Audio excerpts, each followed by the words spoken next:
जब भी तुम नया हेयर कट करवाते हो, क्या हर बार उस हेयर स्टाइल से सेटिस्फाई होते हो? ज्यादातर लड़कों का जवाब होगा नहीं, और इसके लिए हम अक्सर ब्लेम करते हैं बार्बर को या अपने बालों को। लेकिन असली वजह कुछ और ही होती है। देखो, एक परफेक्ट हेयर स्टाइल सिर्फ फेस शेप पे ही डिपेंड नहीं करती। ये 3 और चीजें प्लस एक सीक्रेट रूल मिलकर डिसाइड करता है कि कौन सा हेयर स्टाइल आप पे परफेक्ट लगेगा। ये रूल तुम्हारे फेस के लुक को सिर्फ एक सही हेयर स्टाइल की हेल्प से पूरी तरह से चेंज कर सकता है। इस रूल को हेयर स्टाइलिस्ट साइलेंटली फॉलो करते हैं जब वो किसी सेलिब्रिटी का हेयर स्टाइल बना रहे होते हैं, और इसी वजह से इन सेलिब्रिटी का हेयर स्टाइल इनकी शक्ल पे इतना परफेक्ट लगता है। और अगर तुमने ये चीजें समझ ली तो ट्रस्ट मी, तुम्हें कभी भी लाइफ में रॉन्ग हेयर स्टाइल का रिग्रेट नहीं होगा।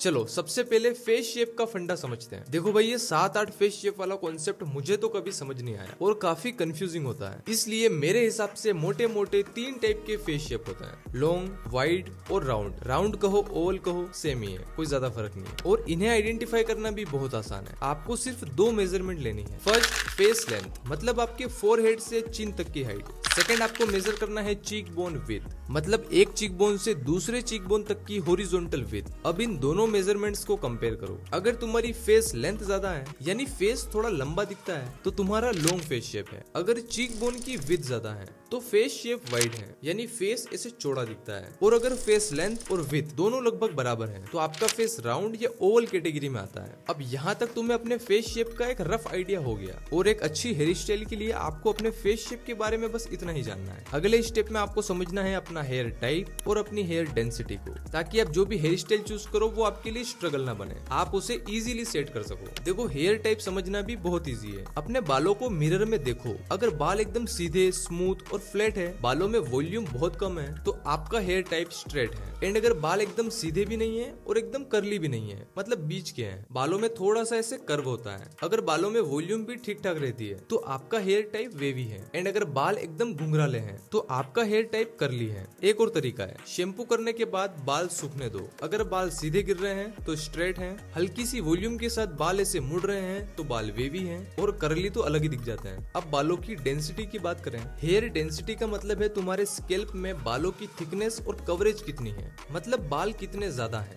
ये भी तुम इजीली चेक कर सकते हो। हाई डेंसिटी मतलब थिक हेयर, स्कैल्प बिल्कुल भी दिखाई नहीं देता, बाल थोड़े हेवी लगते हैं। मीडियम डेंसिटी मतलब स्कैल्प थोड़ा दिखाई देता है एंड बालों में थिकनेस और वॉल्यूम रहती है। लो डेंसिटी मतलब थिन हेयर, स्कैल्प क्लियरली दिखाई देता है, बाल ऐसे पतले और बेजान लगते हैं। तो अपना हेयर टाइप और हेयर डेंसिटी को समझना जरूरी है, क्योंकि तुम चाहे कितनी भी परफेक्ट हेयर स्टाइल करवा लो, अगर वो तुम्हारे नेचुरल हेयर टेक्सचर और थिकनेस के अगेंस्ट है तो उसे मेंटेन करना डेली का स्ट्रगल बन जाएगा, और फिर आप दुनिया जहां के प्रोडक्ट यूज करोगे एंड इनसे फिर लॉन्ग टर्म में बाल डैमेज होते हैं।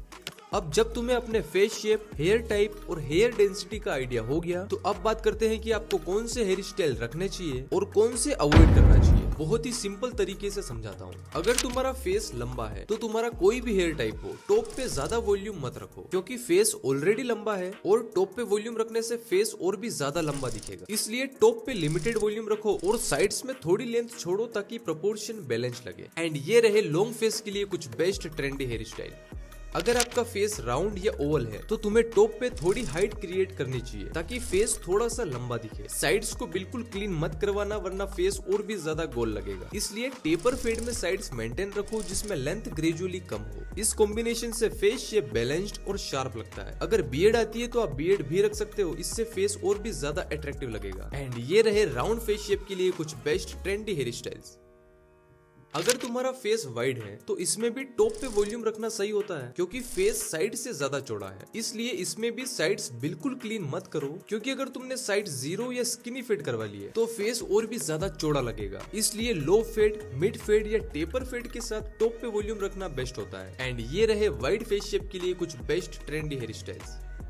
अब बात करें हेयर टाइप की, तो देखो, आज के टाइम पे तुम अपने नेचुरल हेयर टाइप को कुछ स्टाइलिंग प्रोडक्ट्स और टूल्स की हेल्प से मैनिपुलेट कर सकते हो, लेकिन बात वही है, ओवर यूज से बाल डैमेज होते हैं। इसलिए बेस्ट तरीका ये है कि अपने नेचुरल हेयर टेक्सचर के साथ कॉन्फिडेंट रहो। अगर तुम्हारे बाल पतले या रूखे सूखे लगते हैं तो शॉर्ट या मीडियम लेंथ के साथ हेयर स्टाइल रखना सही रहेगा, क्योंकि स्टाइल करना भी इजी होगा और लुक ज्यादा क्लीन लगेगा। मेरे हिसाब से वेवी हेयर वाले लकी होते हैं, क्योंकि ये सबसे वर्सेटाइल हेयर टाइप है। इस हेयर टाइप के साथ तुम कोई भी हेयर स्टाइल ट्राई कर सकते हो और कर्ली हेयर भी शॉर्ट और कंट्रोल्ड लेंथ के साथ बेस्ट लगते हैं। अब हेयर डेंसिटी की बात करें तो अगर तुम्हारे बाल थिक या मीडियम डेंसिटी के हैं तो तुम्हारे लिए हेयर स्टाइल के लिए ऑप्शंस अनलिमिटेड हैं। लेकिन अगर बालों की डेंसिटी कम है तो अभी स्टाइलिंग पे ध्यान मत दो, पहले बालों को रिकवर करने पे फोकस करो। हेयर लॉस ज्यादा हो तो डॉक्टर से कंसल्ट करो, क्योंकि ये विटामिन डेफिशिएंसी, स्ट्रेस या और किसी हेल्थ इश्यू की वजह से हो सकता है। नेचुरली बालों की थिकनेस बढ़ाने के लिए अपनी डाइट में high protein food, nuts, seeds और ग्रीन वेजिटेबल्स डेली ऐड करो। इनसे ना सिर्फ हेयर डेंसिटी इंप्रूव होगी बल्कि ओवरऑल हेयर हेल्थ भी इंप्रूव होगी। चलो अब बात करते हैं उस सीक्रेट रूल की जिसे हम फेशियल थर्ड्स कहते हैं। ये वो चीज है जिसे सिर्फ प्रोफेशनल स्टाइलिस्ट साइलेंटली फॉलो करते हैं और सच में 99% लोग इस बारे में नहीं जानते। फेशियल थर्ड्स का मतलब है अपने फेस को हॉरिजॉन्टली 3 इक्वल पार्ट्स में डिवाइड करके देखना। फोरहेड की हेयर लाइन से आईब्रो तक, आईब्रो से नोज की टिप तक और नोज की टिप से चिन तक। आइडियल प्रोपोर्शन में ये तीनों सेक्शन इक्वल लेंथ के होने चाहिए, लेकिन रियलिटी में ज्यादातर लोगों के फेशियल थर्ड्स परफेक्ट बैलेंस में नहीं होते हैं और यही रीजन है कि कुछ हेयर स्टाइल्स हमारे ऊपर बहुत अच्छे लगते हैं और कुछ थोड़े ऑफ लगते हैं। मान लो तुम्हारा अपर थर्ड यानी फोरहेड वाला पार्ट ज्यादा बड़ा है, अब ये रिसीडिंग हेयर लाइन की वजह से हो या नेचुरल, इस केस में ऐसा हेयर स्टाइल बिल्कुल अवॉइड करो जो फोरहेड को एक्सपोज करे, जैसे high volume slick back, faded pompadour, मतलब ऐसे हेयर स्टाइल जिसमें बाल बिल्कुल पीछे होते हैं। ऐसे हेयर स्टाइल बिल्कुल अवॉइड करना है। थोड़ी मेसी टाइप की टेक्सचर्ड लुक में हेयर स्टाइल रखो जिसमें थोड़े बाल ऐसे फोरहेड पर गिर रहे हो, मतलब बालों से थोड़ा फोरहेड कवर हो, ताकि फेस का जो प्रोपोर्शन है वो बैलेंस्ड हो जाए। अगर तुम्हारा मिडिल थर्ड मतलब आईब्रोज से नोज की टिप तक का पार्ट कंपैरेटिवली छोटा है तो तुम टॉप पे वॉल्यूम के साथ अच्छी खासी लेंथ रख के इस प्रोपोर्शन को बैलेंस्ड कर सकते हो, मतलब कुछ इस टाइप की हेयर स्टाइल्स रखो। अब अगर तुम्हारा लोअर थर्ड यानी नोज की टिप से चिन तक का पार्ट लंबा है तो इस केस में ज्यादा वॉल्यूम वाले हेयर स्टाइल से फेस और भी ज्यादा लंबा लग सकता है, क्योंकि लोअर थर्ड पहले से लंबा है। अगर आप ऊपर भी हाइट क्रिएट करोगे तो फेस और भी ज्यादा लंबा लगेगा, इसलिए टॉप पे वॉल्यूम लिमिटेड रखो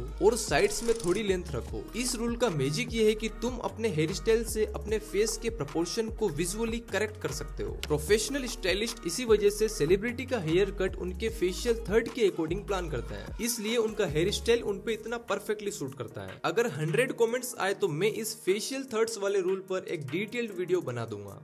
देखो, हेयर स्टाइल चूज करते टाइम फेशियल फीचर्स भी इक्वली इंपॉर्टेंट होता है। ये वो छोटी छोटी चीजें हैं जो लोग इग्नोर कर देते हैं और हेयर कट होने के बाद रियलाइज होता है कि कुछ ऑफ लग रहा है। अगर तुम्हारी नाक थोड़ी बड़ी है तो हाई वॉल्यूम वाले स्लिक बैक या शॉर्ट हेयर वाली हेयर स्टाइल में नोज और ज्यादा हाईलाइट हो जाएगा। इस केस में ऐसा हेयर स्टाइल चूज करो जो अपर पार्ट में थोड़ा मूवमेंट और टेक्सचर ऐड करे, ताकि फोकस इवनली डिस्ट्रीब्यूट हो जाए। मीडियम लेंथ में टेक्सचर्ड हेयर स्टाइल इनके लिए बेस्ट होती है, क्योंकि ऐसी हेयर स्टाइल नेचुरली अटेंशन को ब्रेक करती है। अब अगर तुम्हारे कान बड़े हैं या ऐसे बाहर की ओर हैं तो साइड्स बिल्कुल क्लीन मत कराओ। स्किनी फेड या जीरो फेड में कान और ज्यादा नोटिसेबल हो जाते हैं। साइड्स में थोड़ी लेंथ रखो जो नेचुरली ईयर्स को कवर कर दे। टॉप में थोड़ी लेंथ रखोगे तो बैलेंस और भी इंप्रूव होगा। ये एडजस्टमेंट तुम्हें एक प्रोफेशनल स्टाइलिस्ट की तरह सोचना सिखा देते हैं। और जब तुम अपने फेशियल फीचर्स को समझ के हेयर स्टाइल चूज करोगे तो वो हेयर स्टाइल तुम्हारे फेस के फ्लॉस को हाइड करेगा और स्ट्रॉन्ग पॉइंट्स को हाईलाइट करेगा। और यार, हेयर स्टाइल का असली पर्पस भी यही होता है, अपने आप को बेस्ट वर्जन में प्रेजेंट करना। देखो, मेरे हिसाब से तुम्हारी हेयर स्टाइल भी तुम्हारी एज और पर्सनालिटी के हिसाब से होनी चाहिए। मान लो तुम 15 से 25 के बीच में हो, मतलब स्कूल या कॉलेज लाइफ चल रही है, तो इस एज में तुम हेयर स्टाइल के साथ एक्सपेरिमेंट्स कर सकते हो।